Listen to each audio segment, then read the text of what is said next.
भारत के सबसे प्राचीन जीवित शहरों में से एक वडनगर, जिसका इतिहास लगभग 2500 वर्षों पुराना है और जो प्रधानमंत्री नरेंद्र मोदी का गृहनगर भी है, अब गुजरात का पहला झुग्गी मुक्त शहर बनने की दिशा में आगे बढ़ रहा है। विकसित गुजरात और सभी के लिए आवास की सोच के तहत शहर की 16 झुग्गी बस्तियों की पहचान की गई है। लाभार्थियों की सूची तैयार की जा चुकी है और इस सभी पात्र परिवारों को सम्मानजनक आवास उपलब्ध कराने के लिए पुनर्वास की प्रक्रिया जारी है। वडनगर विस्तार में कुल 16 जग्याए स्लम पॉकेट आवेला है, जे मुख्य अमरा रिंग रोडनी आजूबाजू है।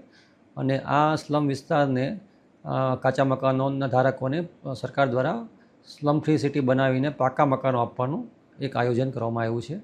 कुल 47,000 चौरस मीटर जग्या आनाथी खुली थशे अने आ जग्या रस्तानी पेरिफेरल विस्तारमां होय तो रस्ता पહોળા थशे अने भविष्यमां लोकोने आनो बहु मोटो लाभ मळशे। गुजरात सरकार सम्मानजनक पुनर्वास सुनिश्चित करने के लिए स्थायी आवास, पारदर्शी क्रियान्वयन और विशेष निगरानी व्यवस्था के माध्यम से कार्य कर रही है।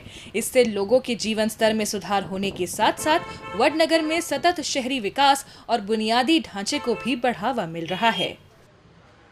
सरकार ने सारू पगलुं लीधुं छे अहींया के जे मने काचा मकानमांनी अमने पाकું मकान आपवा बहु सरस करी रही है, सारू पगलुं भरी रही है। तो अमने बहु आनंदनी वात छे के आ सरकार अमने पाकું मजबूत मकान आपे छे। ये सरकारश्रीनी कामगीरीथी खूब ज खुश छीए अने सरकारश्री तरफथी अमारी अपेक्षा छे के व्यवस्थित पाका मकानो बधी आपे अने पछीथी अमने जग्याथी दूर करवामां आवे। बांधकामो जे जूना दबाणमां छे पछीथी दूर करी आपे अने नवा सामे बांधकाम मकानो बांधी आपे एवी आशा छे अमारी। अपनी समृद्ध विरासत को संरक्षित रखते हुए आधुनिक विकास को आगे बढ़ाने वाला वडनगर समावेशी शहरी विकास का एक उदाहरण बनकर उभर रहा है।